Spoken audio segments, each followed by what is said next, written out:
नमस्कार, आप देख रहे हैं देश का पहला समझाने वाला बुलेटिन खबर तो समझिए। आपके साथ मैं हूं शिप्रा झा। ये बुलेटिन खास है खबर को समझने के लिए और इसमें हम आपको दिन भर की चर्चित खबरें दिखाते हैं और खबर को विस्तार से समझाते भी हैं। तो आइए जल्दी से जान लेते हैं आज की मुख्य खबरें जिस पर होगी हमारी नजर। सबसे पहले आपको समझाएंगे पप्पू यादव को कितनी धमकी अब तक मिल चुकी है। दूसरी खबर होगी नीतीश कुमार की महिला संवाद यात्रा के मायने आपको समझाएंगे क्योंकि मुख्यमंत्री बहुत जल्द यात्रा पर निकलने वाले हैं। मिथिला को निर्मला सीतारमण की जो सौगात मिली है वो आपको बताएंगे। साथ ही साथ धर्मांतरण का खेल भी आपको समझाएंगे क्योंकि जमकर धर्मांतरण का खेल बिहार में भी जारी है।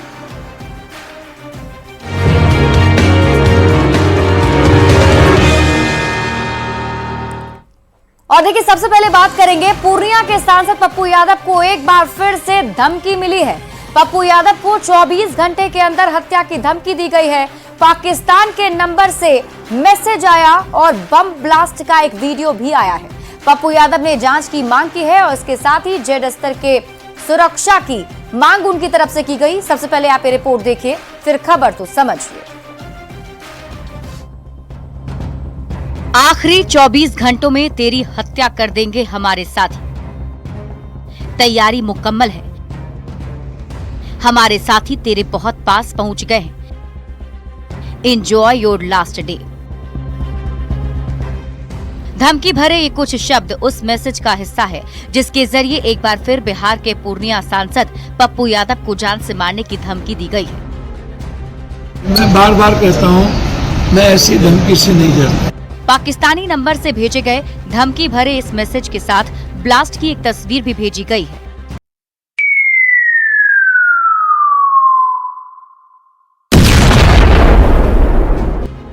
पप्पू यादव को ये धमकी पाकिस्तान के नंबर से दी गई है। धमकी देने वाले ने 24 घंटे के अंदर मारने का दावा किया है। पप्पू यादव ने कहा कि वह ऐसी किसी भी धमकियों से नहीं डरते, लेकिन इस पूरे मामले की जांच होनी चाहिए। जो हालात है, जो परिस्थितियां हैं, उसमें सुरक्षा से बड़ा सवाल जांच का है। लोग के पीछे कौन है, कौन मरवाना चाहते हैं, झूठ है या सच है। मुंबई में बाबा सिद्दीकी की हत्या के बाद पप्पू यादव ने बयान दिया था। तब से लेकर अब तक लॉरेंस बिश्नोई गैंग के नाम पर पप्पू यादव को धमकी देने का सिलसिला जारी है। अब तक पप्पू यादव को करीब 20 बार धमकी दी जा चुकी है। हालांकि पुलिस की पड़ताल में पहली बार धमकी देने वाले का लॉरेंस गैंग से कोई संबंध नहीं निकला। लेकिन सवाल है कि आखिर वो कौन लोग हैं जो पप्पू यादव को बार बार धमकी दे रहे हैं। न्यूज़ 18 के लिए पूर्णिया से कुमार प्रवीण के साथ ब्यूरो रिपोर्ट। देखिए बाबा सिद्दीकी की हत्या के बाद से ही लगातार पप्पू यादव को धमकी पर धमकी मिल रही है। ऐसे में अब आपके जहन में भी ये सवाल उठ रहा होगा कि अब तक पप्पू यादव को कितनी बार धमकी मिल चुकी है। तो आइए आपको बताते हैं। अब तक की बात करें तो पप्पू यादव को कुल 18 बार धमकी मिल चुकी है। मतलब 18 बार पप्पू यादव को फोन या मैसेज करके उन्हें जान से मारने की धमकी दी जा चुकी है, जिसके बारे में पप्पू यादव खुद बता भी चुके हैं। सबसे पहले 27 अक्टूबर 2024 की वो तारीख थी जब पप्पू यादव को लॉरेंस बिश्नोई गैंग के नाम पर व्हाट्सएप कॉल के जरिए धमकी दी गई। हालांकि पहली बार धमकी देने वाला गिरफ्तार भी हो चुका है, जांच पड़ताल भी की जा चुकी है। और उसके ठीक बाद 31 अक्टूबर को मधेपुरा जिला के खुर्दा में पप्पू यादव के घर की 3 लड़कों ने रेकी की थी, जिसका सीसीटीवी फुटेज भी सामने आया था। पप्पू यादव ने इसे भी जारी किया था। इसके बाद आगे बढ़ते हुए बात 7 नवंबर की करें तो 7 नवंबर को दिल्ली में सांसद पप्पू यादव के निजी सचिव सादिक आलम को व्हाट्सएप के जरिए जान से मारने की धमकी दी गई। और इसके बाद तो जैसे धमकी का सिलसिला ही शुरू हो गया। ये 3 बातें हमने आपको बताई और उसके बाद तारीख पर गौर कीजिए। 15 नवंबर, 17 नवंबर, 19 नवंबर, 20 नवंबर, 24 नवंबर और 30 नवंबर को धमकी दी गई है। अब आप खबर तो समझिए, पप्पू यादव को लगातार धमकी मिल रही है।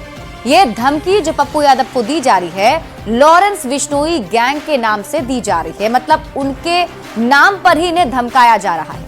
पहली धमकी देने वाला दिल्ली से गिरफ्तार हो चुका है और जब उसे जांच पड़ताल की गई तो पहली धमकी देने वाले का लॉरेंस गैंग से कोई भी संबंध नहीं है। ऐसे में फिर सवाल उठता है कि आखिर कौन पप्पू यादव को धमकी दे रहा है? क्या कोई लॉरेंस बिश्नोई के नाम पर दहशत फैलाने की कोशिश कर रहा है, या कुछ सिरफिरे हैं जो धमकी का खेल खेल रहे हैं, या कोई पप्पू यादव के साथ मजाक कर रहा है? सच चाहे जो भी हो, लेकिन धमकी वाले इस मामले की जांच जरूरी है, क्योंकि पप्पू यादव एक सांसद हैं और उसके बाद भी उनको धमकी दी जा रही है। ऐसे में धमकी के पीछे की सच्चाई जानना बहुत जरूरी है। बढ़ते हैं आगे और बात अगली खबर ही करेंगे। बिहार के मुख्यमंत्री नीतीश कुमार महिला संवाद यात्रा पर निकलने वाले हैं, जिसे लेकर इस बात की चर्चा बेहद तेज है कि क्या यात्रा के बाद नीतीश कुमार चुनावी साल में महिलाओं को लेकर कोई बड़ी घोषणा कर सकते हैं। पहले आप ये रिपोर्ट देखिए, फिर खबर तो समझिए।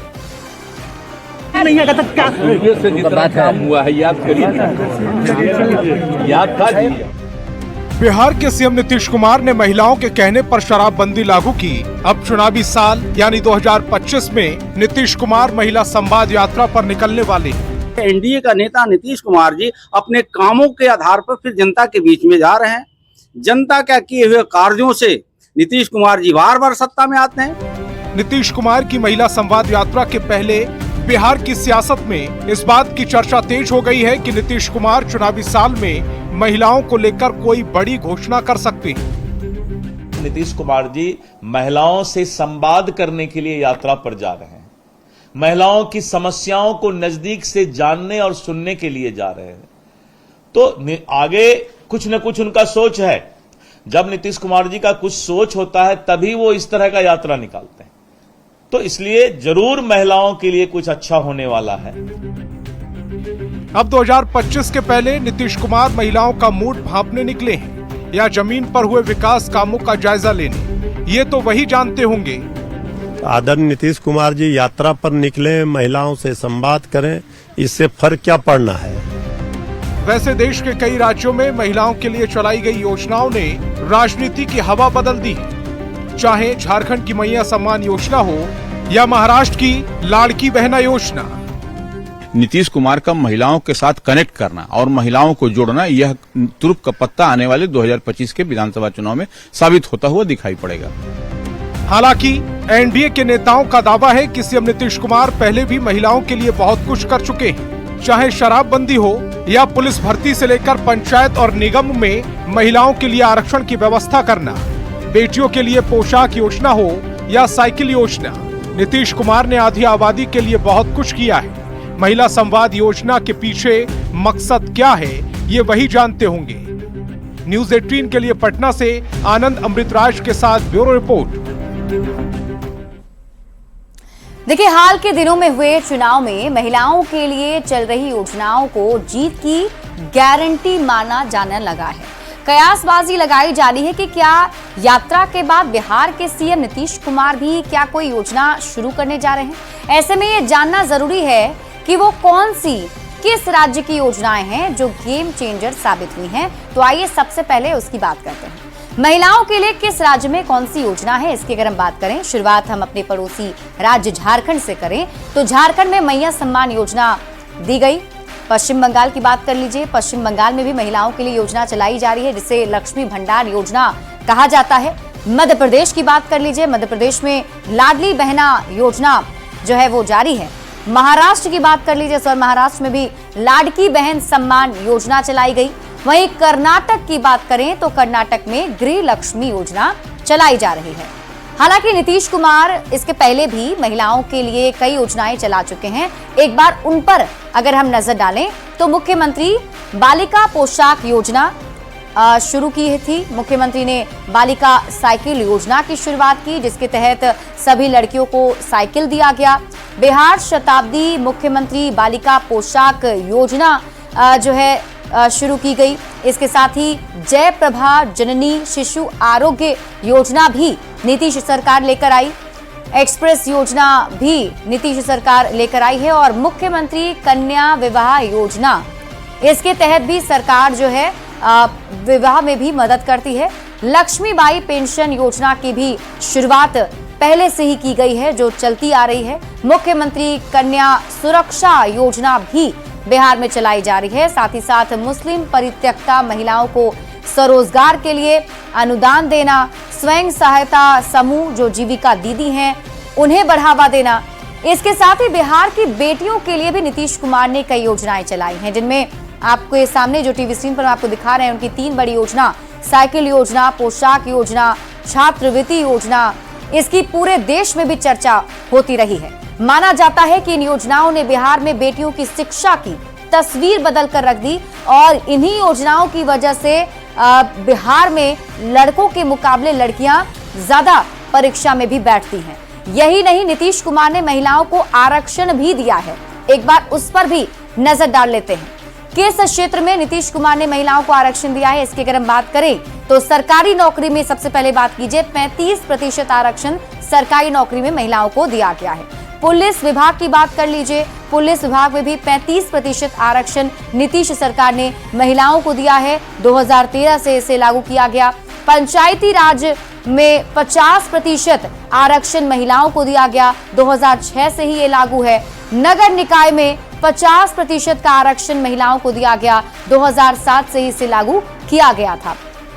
किस क्षेत्र में नीतीश कुमार ने महिलाओं को आरक्षण दिया है, इसमें हम अगर और बात करें तो प्रारंभिक शिक्षक नियोजन की अगर बात कर लीजिए, इसमें 50% आरक्षण महिलाओं को दिया गया है, जो 2006 से ही लागू है। यही नहीं, नीतीश कुमार ने दहेज प्रथा को खत्म करने के लिए सख्त कानून भी बनाए हैं। बिहार में इसको लेकर सख्त कानून भी बनाया गया। बाल विवाह के खिलाफ भी कानून बनाया गया है और महिलाओं के ही कहने पर जो शराबबंदी लागू की गई है वो भी नीतीश कुमार ने महिलाओं के कहने पर ही की थी 2016 के दरमियान। अब आप खबर तो समझिए, नीतीश कुमार को महिलाओं का वोट हमेशा मिलता रहा है। जानकार ये बताते हैं कि साइलेंट वोटर से नीतीश कुमार जीतते रहे हैं और एक बार फिर नीतीश कुमार यात्रा पर निकलने वाले हैं। बिहार में महिलाओं का क्या मूड है, इसे भांपने की कोशिश मुख्यमंत्री एक बार फिर से करेंगे और ऐसे में माना यह जा रहा है कि जब यात्रा खत्म होगी तो हो सकता है कि महिलाओं के लिए कुछ बड़ी घोषणा नीतीश कुमार कर सकते हैं। बढ़ते हैं आगे और अब बात अगली खबर ही करेंगे। केंद्रीय वित्त मंत्री निर्मला सीतारामन ने अपने बिहार दौरे के दौरान रोजगार के लिए 1021 करोड़ रुपए का लोन वितरण किया। वित्त मंत्री ने बिहार के लिए बाढ़ को बड़ी चुनौती बताते हुए बाढ़ से निपटने के लिए भी विशेष प्रावधान की बात कही। निर्मला सीतारामन ने महिला सशक्तिकरण के लिए नीतीश कुमार के काम की जमकर तारीफ की। ये रिपोर्ट देखिए, फिर खबर तो समझिए। निर्मला सीतारमण देश की वित्त मंत्री अपने बिहार दौरे के साथ कई सौगातें लेकर आए। निर्मला सीतारमण अपने बिहार दौरे के दूसरे दिन मधुबनी के झंझारपुर में हुए क्रेडिट आउटरीच कार्यक्रम में पहुंची और रोजगार के लिए 1021 करोड़ रुपए का लोन वितरण किया। देश के वित्त मंत्री के हाथों जिन लाभार्थियों को लोन मिला, उन लोगों की खुशी का ठिकाना न रहा। हमको विद्यालय में आरओ का SBI की तरफ से बहुत बहुत धन्यवाद दे रहे हैं, उनके तरफ से हमको मिला विद्यालय का। निर्मला सीतारमण ने महिला सशक्तिकरण के लिए नीतीश कुमार के कामों की तारीफ की। माननीय मुख्यमंत्री नीतीश जी के द्वारा अच्छा सा महिला ग्रुप्स बहुत बनाया गया है। मिथिला में मां जानकी का भव्य मंदिर बनाने का संकल्प लिया। केंद्रीय वित्त मंत्री ने कहा कि बिहार के लिए बाढ़ एक बड़ी चुनौती है और ऐसे में इस बार के बजट में बाढ़ से निपटने के लिए विशेष प्रावधान किए गए हैं। बाढ़ से निपटने के लिए हम सब मिलकर काम करेंगे। उत्तर बिहार के लिए बाढ़ रोकने वाले कार्यक्रम में बहुत सारे विशेष ध्यान दिए हैं। बिहार दौरे के दौरान वित्त मंत्री ने मिथिला की कला और संस्कृति को काफी नजदीक से देखा और काफी अभिभूत भी नजर आए। न्यूज़ 18 के लिए मधुबनी से विनीता मिश्रा के साथ ब्यूरो रिपोर्ट।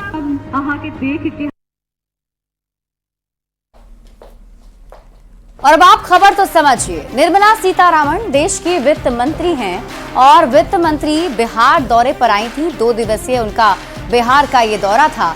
बिहार को वित्त मंत्री ने इस दौरान कई सौगात भी दी है, खास तौर पर युवाओं को ये सौगात दी गई।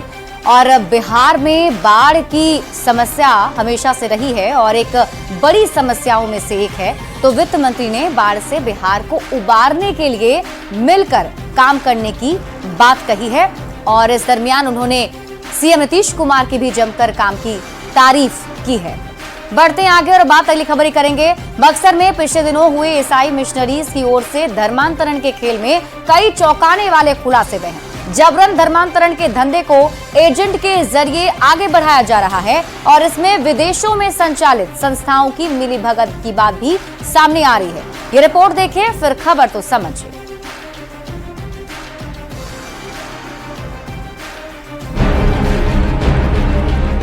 बिहार में धर्मांतरण का गंदा खेल चल रहा है। बक्सर में पिछले दिनों हुए ईसाई मिशनरीज की ओर से धर्मांतरण के खेल में कई चौंकाने वाले खुलासे हुए हैं। जबरन धर्मांतरण के धंधे को एजेंट के जरिए आगे बढ़ाया जा रहा है। इसमें विदेशों में संचालित संस्थाओं की मिलीभगत की बात भी सामने आ रही है, चाहे वो फंडिंग की बात हो या फिर दूसरे रूप में मदद की। पूरा का पूरा खेल एक सुनियोजित प्लान के तहत चल रहा है। धर्मांतरण के खेल में नेटवर्क कंपनी, ट्रस्ट और एनजीओ की बड़ी भूमिका शामिल है। बिहार के पिछड़े और आर्थिक रूप से कमजोर वर्ग के लोगों को मिशनरीज की ओर से मुफ्त इलाज, शिक्षा, नौकरी, शादी और आर्थिक मदद का झांसा देकर फंसाया जा रहा है।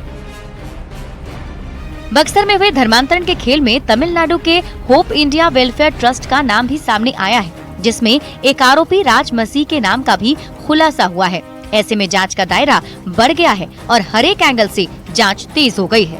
इसमें सबसे जो खतरनाक पहलू यह है कि जो संस्थाएं हैं वो विदेशों में संचालित है और देश में भी कुछ संस्थाएं हैं जो एनजीओ बना करके या फिर नेटवर्किंग के जरिए या फिर ट्रस्ट के जरिए वो कहती है कि लोगों को भला के लिए, उसके इलाज के लिए काम किया जा रहा है, लेकिन उसके आड़ में लोगों का धर्म परिवर्तन किया जा रहा है। इसमें कई लोगों के नाम सामने आए हैं, खास करके राज मसीह का नाम सामने आया है, जो पहले उसका नाम कुछ और था, लेकिन वो पहले आप बताएं कि वो ईसाई बनता है और धीरे धीरे गांव को, कई लोगों को वो जोड़ करके ईसाई बनाने में वो मदद करता है।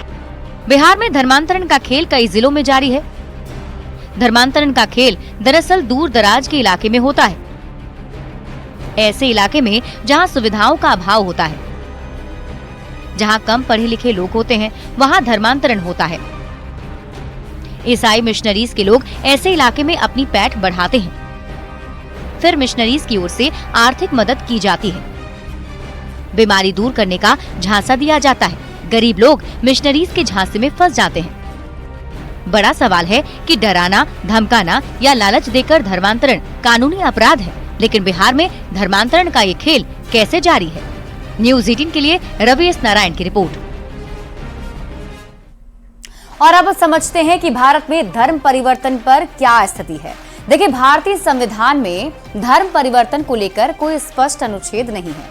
अनुच्छेद 25 से 28 के बीच धार्मिक स्वतंत्रता का जिक्र जरूर किया गया है, मतलब जो जिस धर्म का है वो अपने धर्म का पालन कर सकता है। संविधान के अनुसार लोगों को 3 तरह की धार्मिक स्वतंत्रता दी गई है, जिसमें किसी भी धर्म को मानने की स्वतंत्रता है, आप कोई भी धर्म मान सकते हैं, किसी भी धर्म को पालन कर सकते हैं और किसी भी धर्म का प्रचार आप कर सकते हैं। लेकिन प्रचार का मतलब ये नहीं है कि धर्मांतरण आप कराने लगे। कानून के अनुसार डराकर, धमकाकर या फिर किसी व्यक्ति को लालच देकर या प्रलोभन देकर किसी भी व्यक्ति का धर्मांतरण कराना कानूनी अपराध है। धर्मांतरण के मामले अचानक बढ़ने लगे तो कई राज्यों ने अवैध धर्मांतरण के खिलाफ कानून बनाना भी शुरू कर दिया। फिलहाल देश के 10 ऐसे राज्य हैं जहां अवैध धर्मांतरण के खिलाफ सख्त कानून बनाए गए हैं। आइए अपने एक नजर डाल लेते हैं उन राज्यों पर भी। देश में जबरन धर्म परिवर्तन विरोधी कानून बनाने वाले कौन कौन से राज्य हैं, इसकी अगर हम बात करें तो सबसे पहले उत्तर प्रदेश, उत्तराखंड, मध्य प्रदेश, कर्नाटक, हरियाणा, गुजरात, झारखंड, छत्तीसगढ़, हिमाचल प्रदेश और ओडिशा, ये ऐसे राज्य हैं जहां पर धर्मांतरण के खिलाफ कानून बनाए गए हैं। और बिहार में भी इन दिनों धर्मांतरण की खबरें सामने आ रही हैं। देखना होगा इस पर क्या कुछ बड़ा एक्शन सरकार की तरफ से लिया जाता है। फिलहाल इस बुलेटिन में अभी के लिए बस इतना ही। आप देखते रहिए न्यूज़ 18 बिहार झारखंड।